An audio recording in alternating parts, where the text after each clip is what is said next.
Welcome. I'm Caroline Hendry, the Executive Director of the Education Writers Association. We are thrilled today to unveil our new national report, State of the Education Beat 2021. Thank you so much for tuning in. The cornerstone of the report is a survey of more than 400 education journalists from across the country. As with so much else these days, the pandemic upended our plans for an in-person event to share the report. But making a virtue of a necessity, we put together a special video to highlight key findings of the report and also lift up the voices of individual reporters.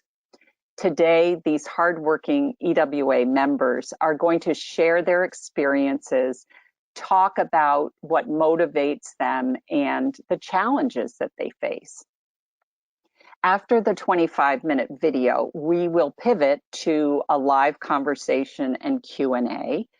If you have a question for our speakers, type it into the question box in the GoToWebinar control panel and include your name and your affiliation. Go ahead and ask your question at any time, and we'll aim to get it up we'll get to it at the Q&A at the end. Thank you so much for joining us. And now, on with the show.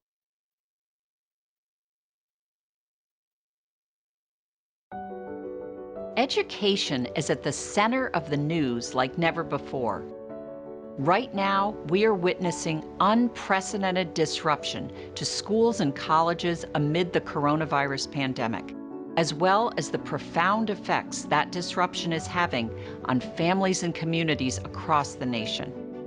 The pandemic is not just a public health or economic story, it is very much an education story.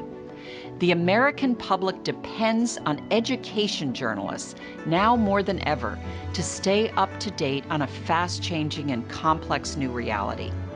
These dedicated journalists know their work makes a real impact, but they face a host of challenges, from harassment and hostility to limited newsroom resources that stretch them way too thin. At EWA, we wanted to tell the story of these storytellers, the committed journalists who cover education in communities throughout America. Who are the people behind the bylines? What motivates them? What are their struggles? At a time of troubling distrust of the news media, we felt it was imperative to ask questions like these and to provide the public with answers. I'm Caroline Hendry, the Executive Director of the Education Writers Association. Join me as we share the results of a new national study of education journalists and hear firsthand what they think about their critically important work. We're excited to share what education reporters and editors believe needs to change about their profession, what they want to see happen to meet the times ahead and better reflect the rich diversity of our society. I think is really important for us as an industry is to be more transparent and to take the transparency seriously.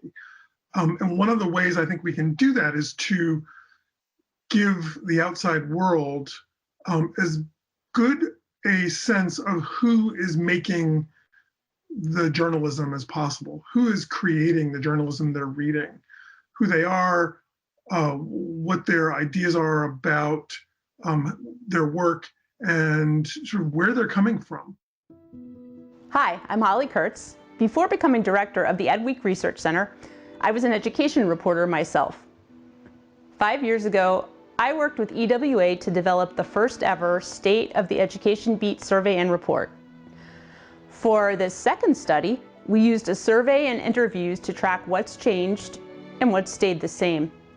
The new study examines the impact of the shifting context for American journalism, like growing hostility towards journalists, and we look more deeply into issues of race and equity.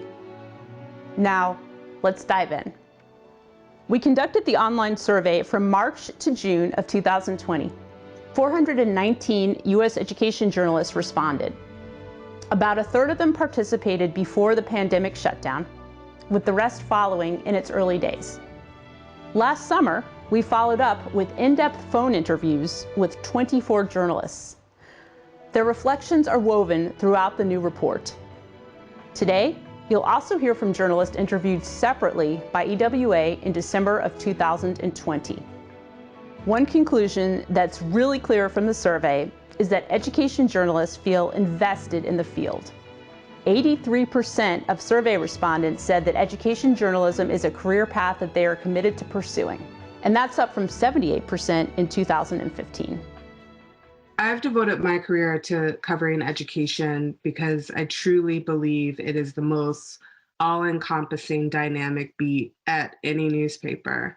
It's not just education, it's politics, it's crime, it's features, it's housing. It really does touch every sector of our society. And it should, because it is truly where we grow the next generation of citizens in this country. I think this is the greatest field to cover because everybody cares about their university, everybody cares about their high school, everybody cares about their elementary school. For a lot of education reporters, making a difference is a powerful motivator. Many see their work as a calling as much as a job. Our survey found that nearly all respondents agree that their education journalism has a positive impact on the community. That was the case in 2015 as well, but since then, the sentiment has only grown stronger. I want to save every kid in Texas and make sure that they go to college, that they have good lives. And I know that's not reality or realistic, and I know, that's even a little bit naive, but if I can keep telling stories that in some small way helps make it a little bit better for this family or a little bit easier for this kid to get access, those are the changes that when you add them up over time, they really make a huge difference. There is one example I have that I'll probably remember for the rest of my life. I went to the school and I talked to the principal and I wrote a fairly basic short story, just kind of like, hey, this principal's trying to do something good for her students.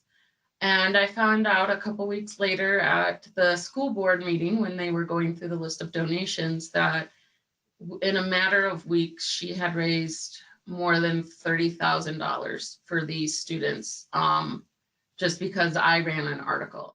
When I was visiting a high school last year, I walked by this wall of posters that students had created on issues that they cared about changing. And a student had printed and cut out these charts and graphics from our story. And at the top of the poster, it said, problem, no teachers look like us. And I can't tell you how much that meant to me to see that students were reading that work and then using that work to advocate for themselves. A student that I featured in one of my stories about financial aid gaps, so she still needed $20,000 for college. One of the administrators at the college she had accepted going to heard the story and paid her gap. So our stories really do have impact. Education journalists are committed to their work and confident in its potential to create meaningful change.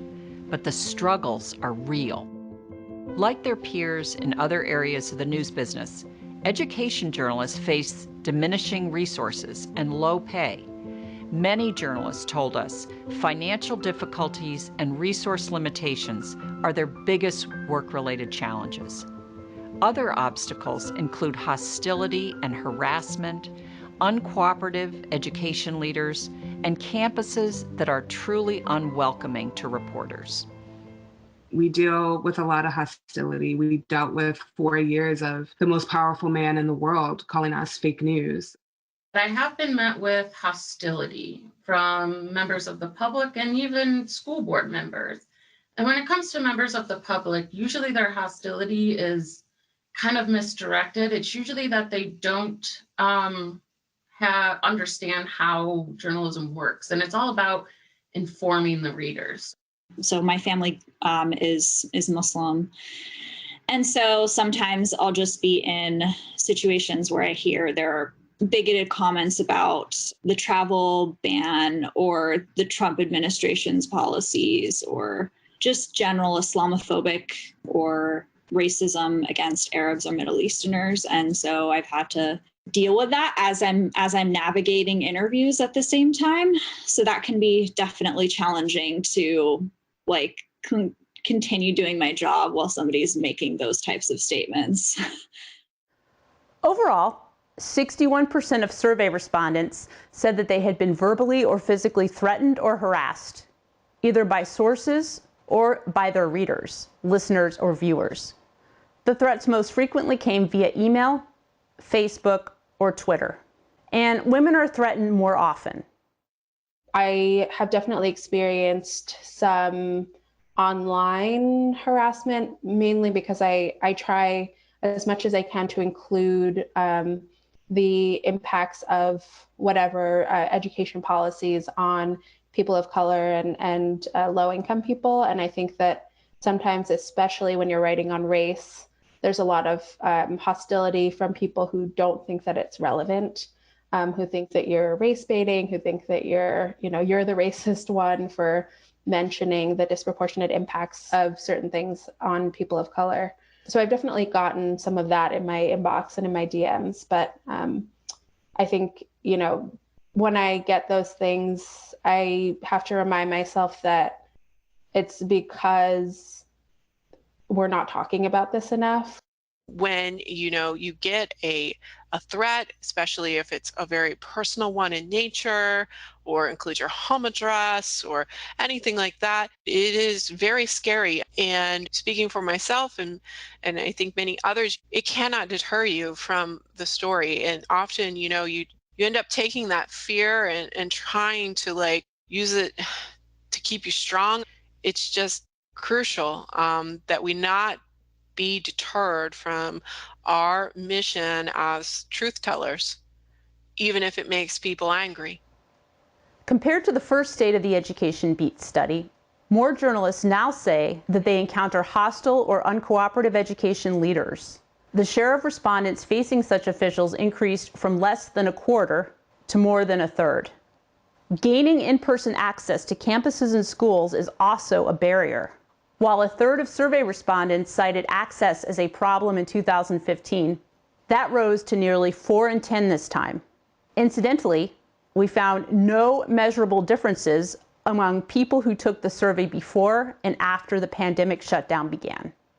Gaining access to information in schools is always a challenge. People say, hey, we need you more than ever. We need you to be covering these topics and covering the situation that is out there, because we can't go out there and we can't see it for ourselves. If you're a parent, you're not able to just drop in and chat with your teacher, to talk with the principal, to kind of figure out what's going on in your school. And so in that way, you're reliant more on education journalists to tell you the story of what's happening. Also, because we've seen over the course of the last 9 months, this pandemic, how quickly things are changing, that reliable information is so important.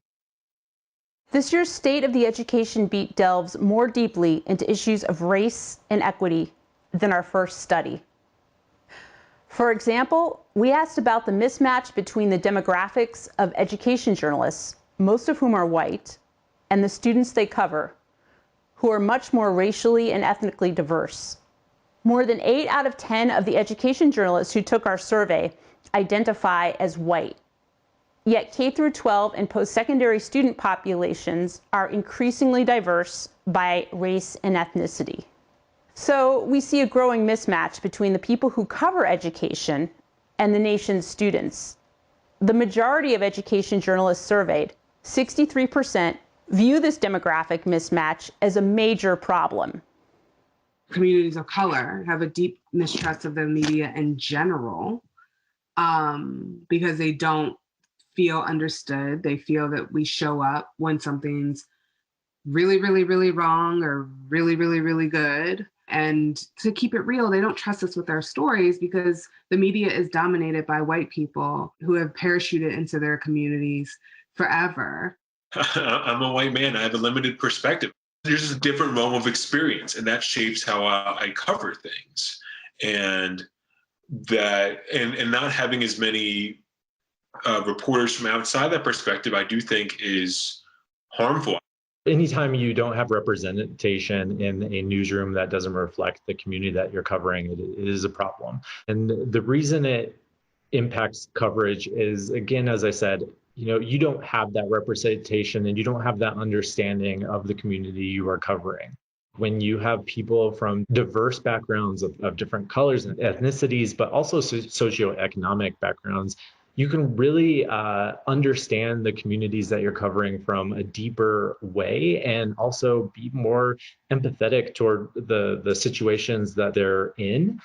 One of the things that we don't really talk too much about is the idea of story choice, and the idea of, if you have a white reporter and a white editor choosing certain kinds of stories, the reporting may be fine. The reporting may be incredibly sensitive and compelling and really careful, but the framing might not be what it should be. And I think that's as big a problem as anything. We wanted to know what should be done to address the racial disconnect between U.S. students and the journalism professionals who cover education. More than half of survey respondents said the priority should be diversifying the education journalism workforce. Younger journalists were more apt to see that as the solution. Older journalists were more likely to prioritize other steps, like featuring more people of color in news coverage or providing anti-bias training to journalists. It's been a lot easier for me to report on race, in part because I don't think it's necessarily just because of my race, but I think it's because I'm interested in learning about race and how racial inequity touches everything. The way to diversify the newsroom is to be intentional about it, right? To say, hey, look, we have an issue here. We don't have a diverse group of reporters, editors, web people, photographers. So we're going to intentionally look to see how we can bring people in who can help us see what we're missing, help us see communities that we don't write about, help us elevate voices that just aren't heard. We need more Latino kids. We need more Black kids to decide to do this. And not only bunch of white people on television telling you how you should act, how you should feel, how is this affecting you? No, we need people like us to tell, I feel like this and I feel differently. And we feel different because our circumstances are different. Journalists looking like the communities they cover is really, really important. And we should do everything we can to make that happen. I think when white reporters who cover diverse communities don't understand their blind spots and make no effort to compensate for the lack of knowledge and connection that they have, I think that's a problem. I think if they don't go to colleagues or editors or their communities themselves and say, what am I missing? That's a problem. Another mismatch that we found is that education journalists are less likely to grow up in low-income families than the students that they cover. Roughly half of public school students live at or near the poverty line at any given time. Just 18% of education journalists said they had ever qualified for a free or subsidized meal growing up. Still, reporters who did experience poverty when young say it's given them valuable insights. I was the first person in my family to graduate high school, first person to go on to college, graduate. I worked two jobs. I've been working since I was 14 years old. And I understand from a poverty background the barriers that students here face when it comes to getting a quality education. When I was growing up, I ate free lunch at school. I didn't go to, what would be considered, a really stellar school with great test scores. That just wasn't my personal experience. When I talk to kids, like I see myself in them. I really care about them, and I care about their teachers, and I care about the communities, all of them. It is just the honor of my life to be invited into schools and into people's living rooms and into their lives to tell their stories. Several journalists told us that hiring managers exacerbate the socioeconomic gap by favoring interns and employees who attended pricey colleges that are perceived as prestigious. There's still many hiring managers out there who look for the name brand schools, for students who come from these big journalism powerhouse schools. And those kids are absolutely rock stars. They absolutely need to be hired and have jobs. But are we recruiting as aggressively from our community colleges? Are we recruiting as aggressively from our local colleges that have homegrown talent and kids that know the issue that are invested in our community? I think that's something that all of us need to be better about doing. As they look to the future, journalists say that stories focused on equity, poverty, and inequality will be the most important education stories to tell in the next 2 years. The issue of inequality is central to my reporting, in part because of my experiences and the experiences of, the people that I love and care about. If you have managers who are prioritizing equity and inequity, then you might be able to get more time to do those stories, or you might be able to argue that those stories actually make more sense for you to do. Right now, for example, we've been looking at ESL students in online classes. I talked to the ESL teacher here at my local school, and she tells me that a lot of them don't even want to go online because they're afraid that their accent is too strong and they don't want to talk. So she knows that these students are behind because they're afraid and they're shy, but because there's a lot of bullying related to where they're coming from or their accent or things like that. So definitely, I think the conversation, we need to keep having these conversations, but we have been also empowering these communities in a way to make them feel that they're part of the country, regardless of how you sound or regardless of how you look. Yet the State of the Education Beat survey found that stories on equity, poverty, and inequality are viewed as the most undercovered on the Education Beat. Some told us those topics get lost in the shuffle amid daily news pressures.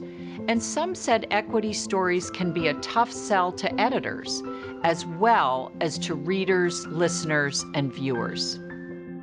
I think the reason equity, poverty, the reason it gets less coverage is because it's so long lasting and it's been such a constant that if there's any real bias when it comes to news, it is that we are biased toward what is new. New solutions or new problems. We are focusing on inequities and how that impacts the entire community and not just, the haves and have-nots. But I think it's not something everybody wants to hear about. And perhaps that's why it's not reported at the level it should be.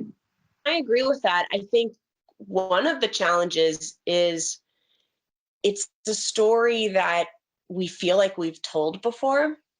It doesn't feel like news, but we have to kind of get over that. I think these are issues that are super important and can be told over and over and over again until things start to change. The new report identifies many challenges facing the field of education journalism. To address those challenges, EWA has developed 5 recommendations. Our first 3 recommendations are targeted at newsroom leaders. The first urges them to disregard sometimes negative or dismissive perceptions of the education beat. Instead, leaders need to value education coverage as vital to communities and grant the education beat the respect and resources it deserves.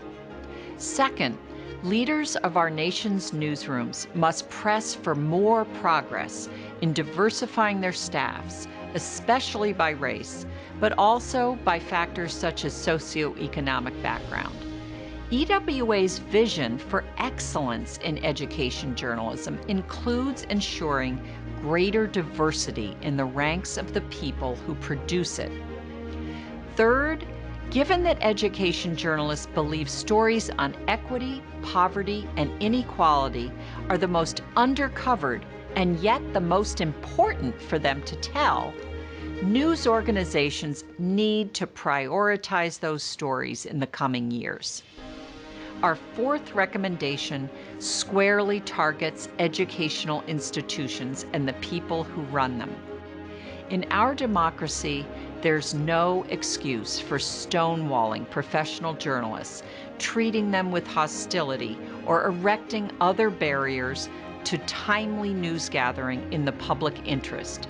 Such behavior must stop.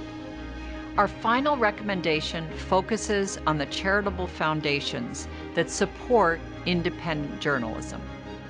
In light of the strong tradition of philanthropy supporting education, it's especially fitting for foundations to support education journalism.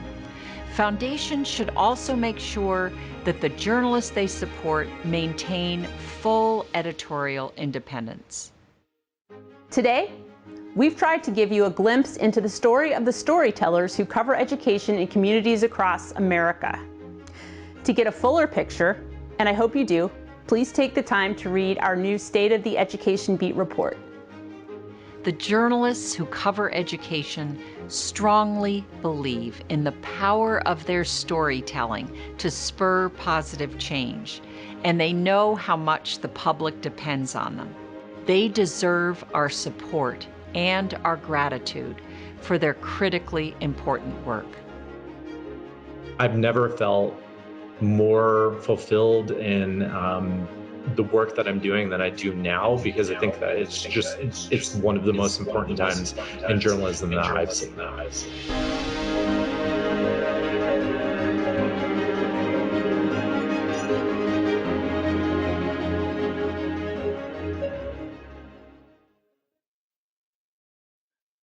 Thanks so much for that. If you cannot read the small print in the corner of my screen, I'm Greg Toppo.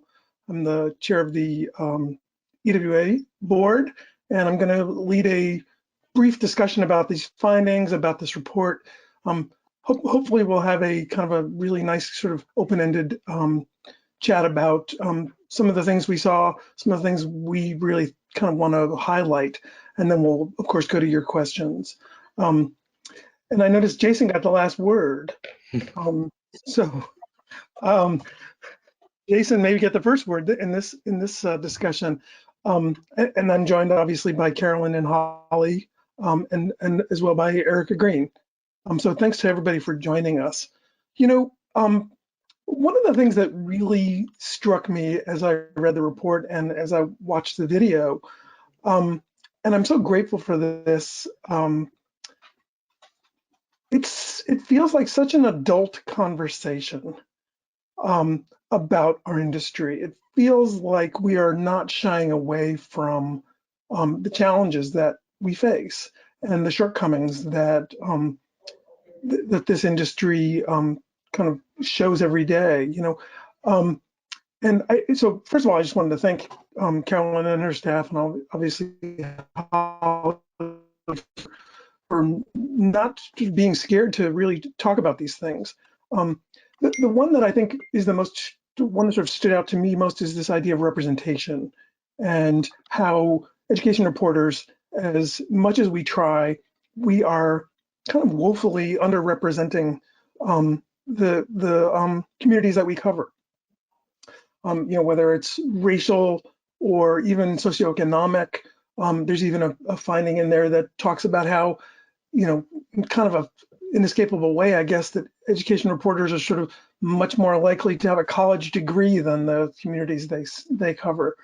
And I guess I want to just kind of start the conversation with just sort of an open question to Erica and to Jason about, like, the importance of representation when we are covering these places. Either one of you can start. I'll kind of throw it open to you.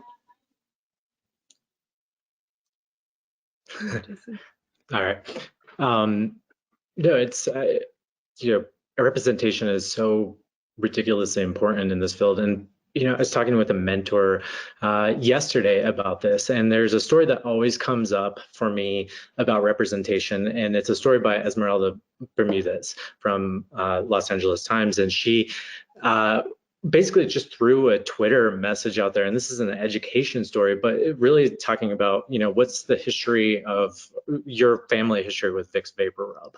And it's kind of a silly question, but at the same time, it actually means something to Latinos. And she recognized that as something, okay, maybe I can find a story about this. And she ended up writing this beautiful story that really only Esme could write, but also only a Latino could understand the significance of this. So I always go back to that story because when we talk about representation, we need people who understand those stories and understands the nuance of culture and the people that we're reporting on. So, yeah, Erica.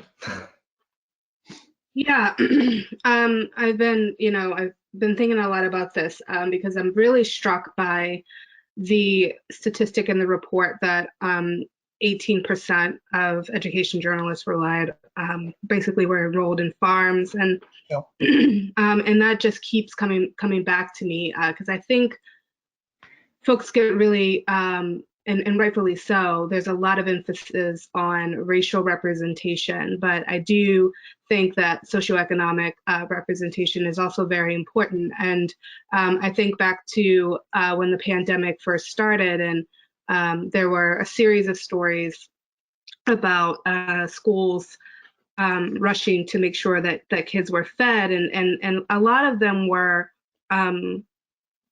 focused on, school district. They were kind of happy-go-lucky features in the beginning, that to show how schools are meeting the moment. And I know, personally, I was motivated by the fact that, I knowing what it felt like to fill up on water, and knowing what it felt like to steal honey buns from the cafeteria for the weekend. And knowing what it felt like to rely on Miss Janice's in the school cafeteria for breakfast when I showed up 2 hours early every day. And I think, I think when we think about representation, we need to focus on it in a myriad of ways.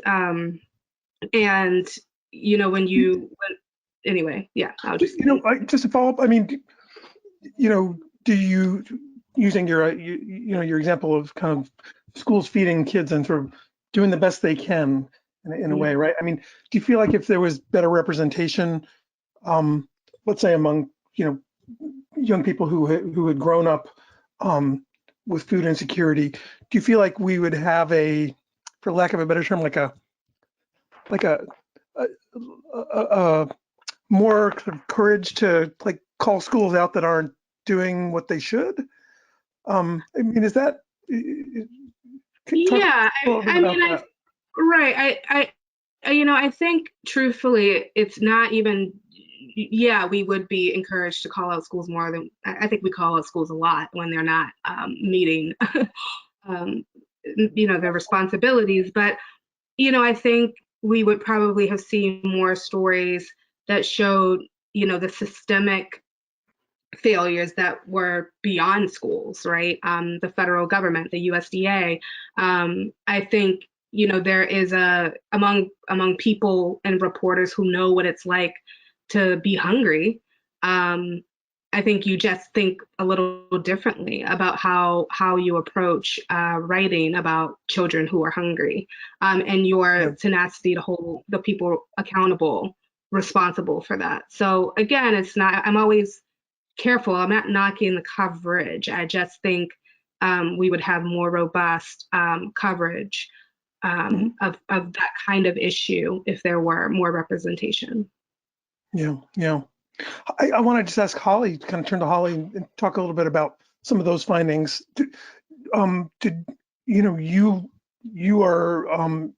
You're in research. I mean, did any of these findings kind of jump out at you, or any of these surprise you in terms of the mismatch, or maybe there's less of a mismatch than we thought there might be?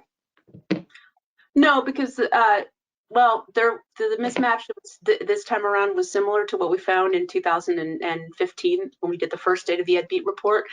I think the thing to me that was really interesting that was highlighted in the video is the difference between what older and younger journalists think the solution is.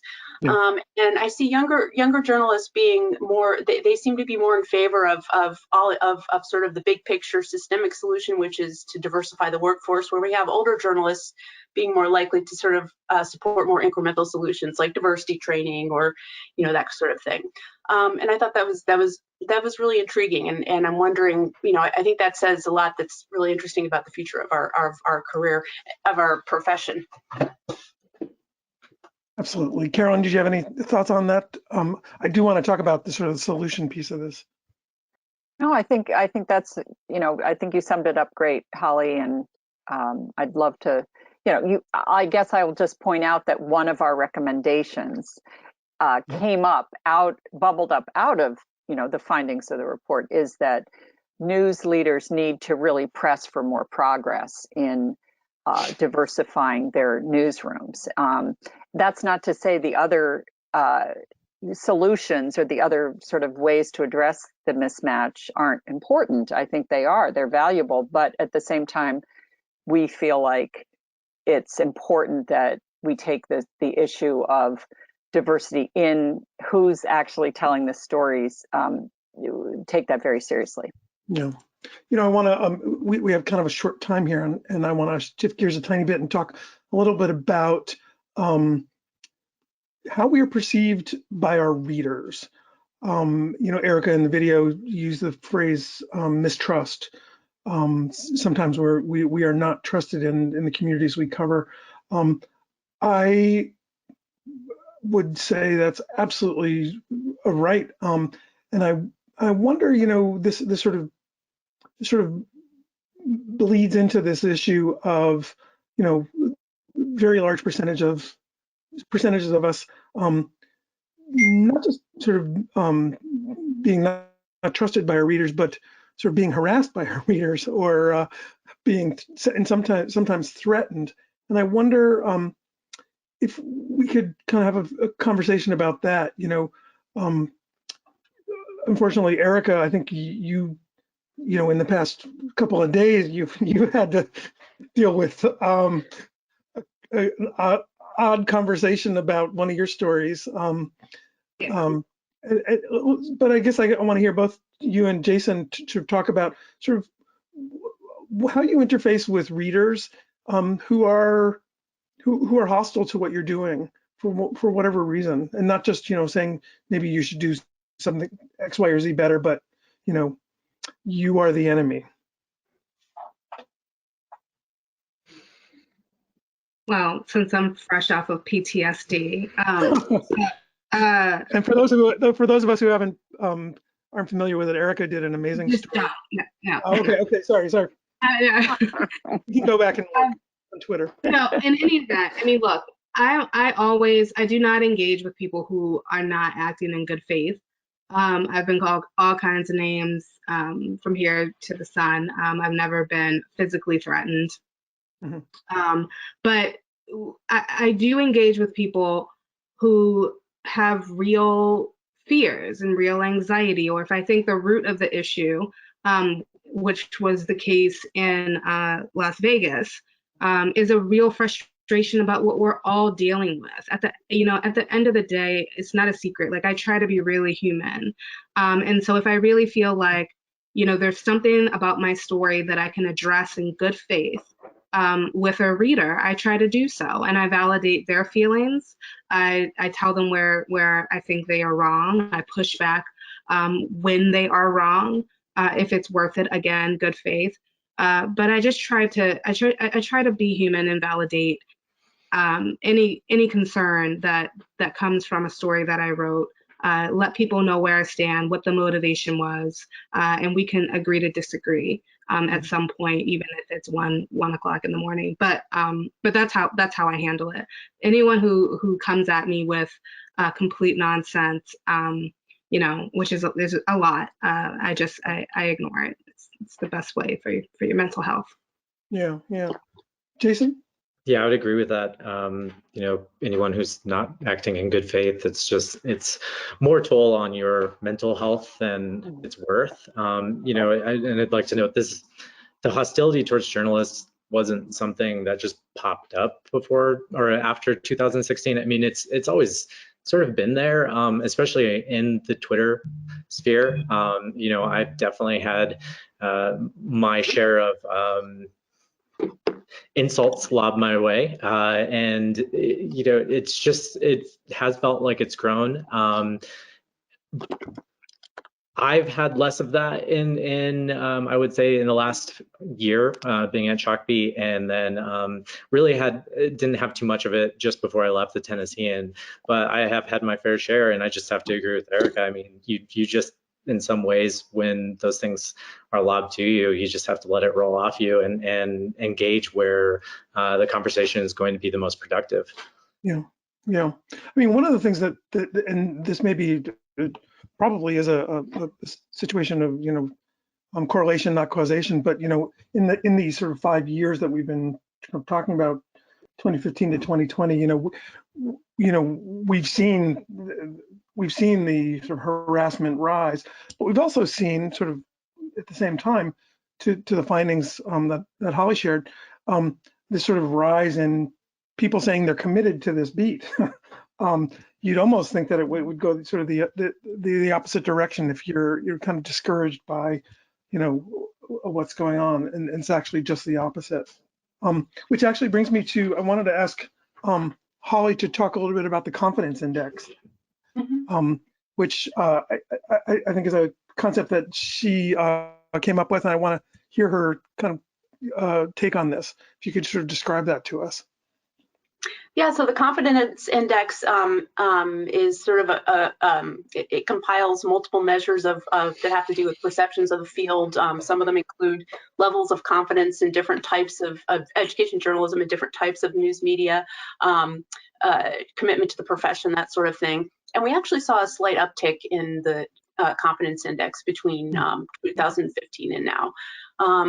And it's interesting that we're seeing that during a period when we know has been extremely challenging for the news media. I mean, confidence in the news media has been falling for decades, or has been low for decades, but it seemed like it was, this particular the last 4 years have been I think by most accounts even more difficult for the news media. So, I'm not quite sure what that is. I don't know if it's because the people who weren't gung-ho have left. We know there's been a lot of contraction in the news business, or we have people also maybe realizing, you have to be pretty confident in what you're doing, or have some faith in what you're doing, everything to remain on the job, in the face of these kinds of difficulties. Another thing I thought was kind of interesting is that I kind of wondered if education journalists would be facing the same levels or some of the same issues that people in other fields, especially political reporters, are facing, and they really are, because as the video so succinctly made the point, education is pretty much all beats. You're covering politics, you're covering immigration, you're covering pretty much everything as it pertains to schools and young people and learning. Yeah. Carolyn, I just wanted to make a point that this time with the confidence index, you found a difference in the scores of women versus men, right, Holly? Yeah, we saw women having more confidence in the field, and in general being more positive about the field than men. And then also, this is something we found last time as well as this time, is we found that young people were a lot more confident than people who had been in the field longer.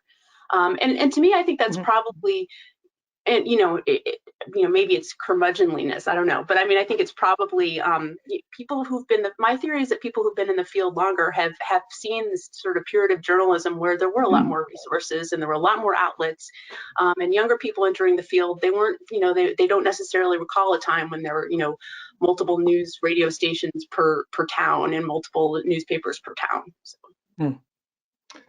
Really interesting. You know, we could talk about just that for quite a while. I want to get into the recommendations. And this, you know, just for those who may not be familiar with this is a new thing for EWA. This is the first time we are, as an organization, making recommendations. You know, we don't do it lightly, certainly. We do, I think, feeling like great responsibility for you know, what we're asking for. But I guess, you know, one of the things I wanted to kind of chat about was this idea that access is a big consideration in these recommendations. And, you know, I wonder if we can, Carolyn, from your point of view, kind of talk a little bit about, you know, what you just sort of drill down into the access piece of this. Right. Talk about why it's important to you. Right. Well, you know, that you were talking about some of the hostility that gets directed at journalists, and kind of a common theme is often, you know, you're not telling it, you got the story wrong, right? Just at the highest level. Well, if you don't have access, you know, it's you often hear those same complaints from the very people who are working so hard to deny access. So I just think it's a really critical issue.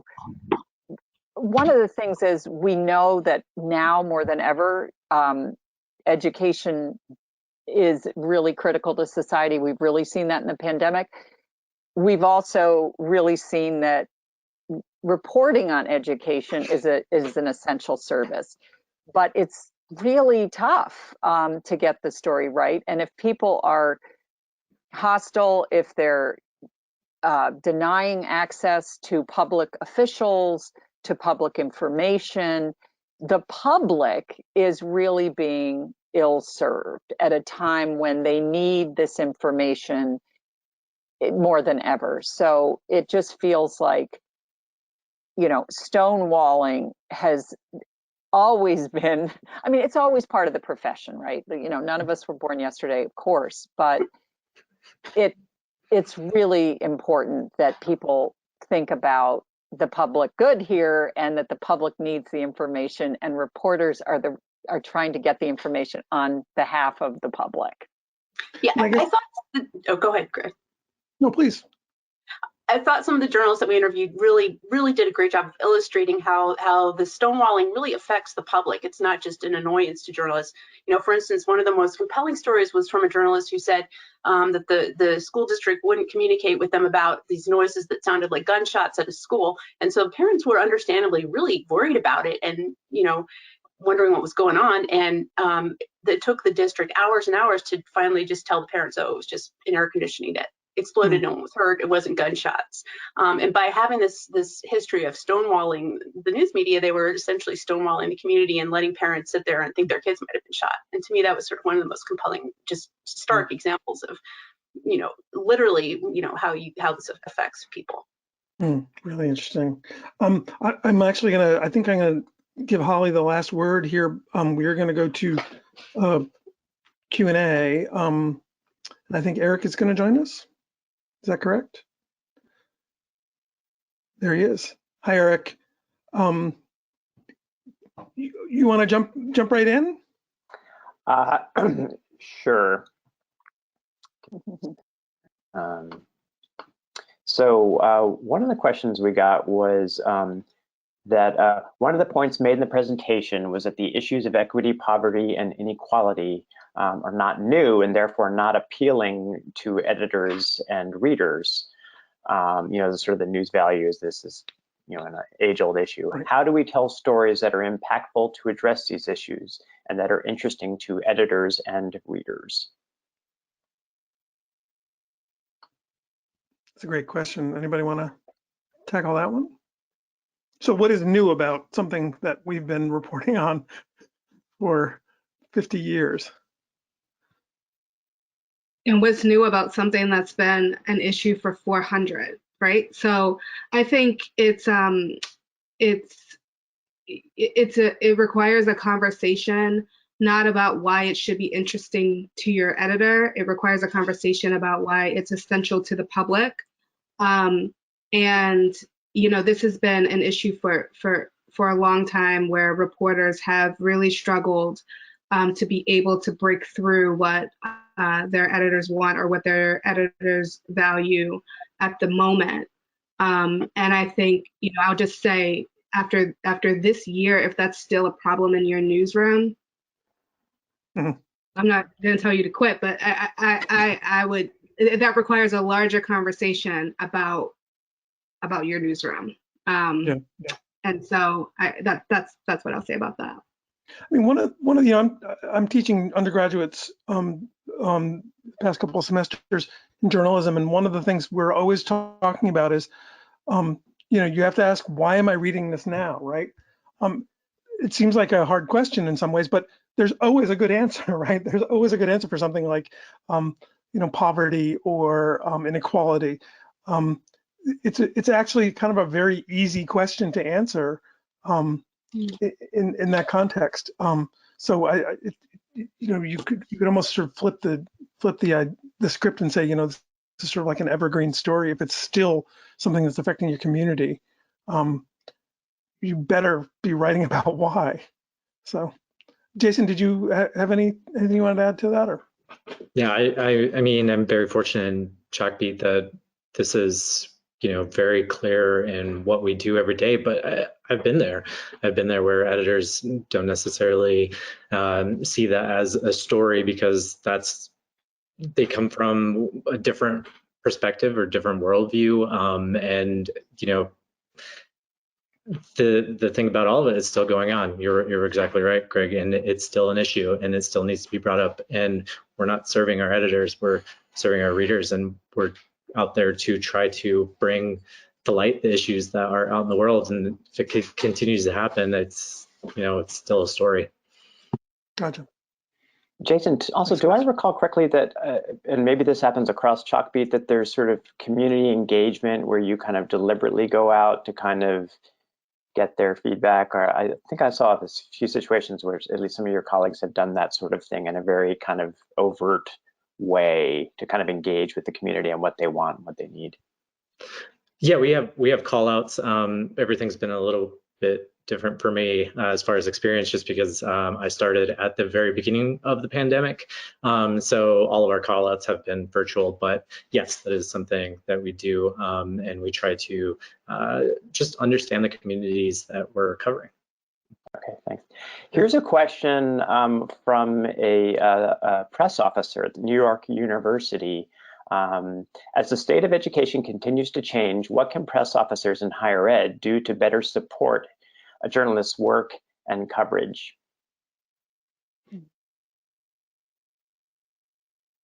Great question. Tell us how it's changing.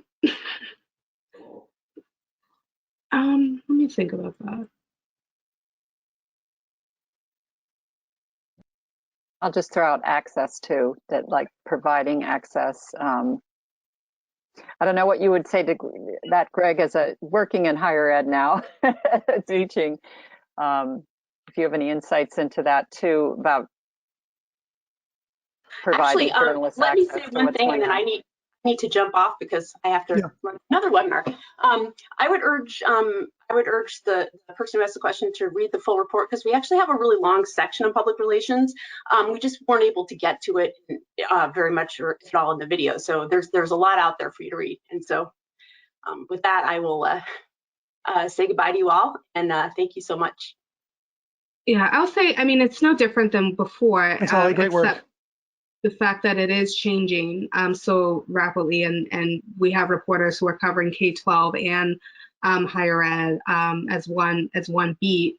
I think, frankly, as one of those reporters, higher education public information officers have been really great about sending out releases, reaching out to reporters to say, this is, our applications doubled, or they plummeted, or this is how we're reaching certain groups of students. I mean, I don't think,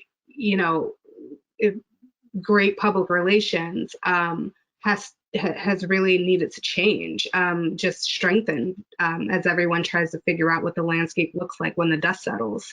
And I would say just keep an inventory of that, and please let us know and pay attention to, obviously, I think this was a recommendation in the report, pay attention to what we're writing about, and what we're totally missing, right?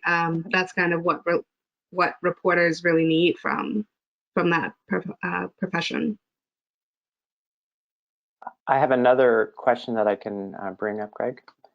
Okay, this one comes from someone who is a former longtime education journalist and now teaches college students a class on education news.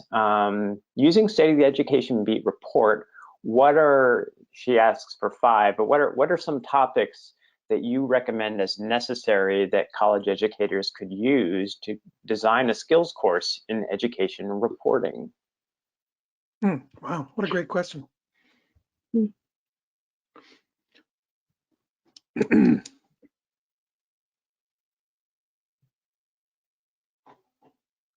We're thinking hard here. I can see the thought.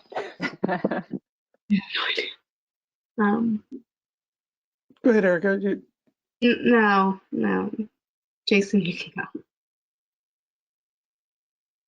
I mean, I think I mean, this is kind of maybe an obvious first idea, but I mean, I think you cannot write a story about education without having a very deep understanding of how data works, and what it means and what it doesn't mean, and what how test scores are interpreted.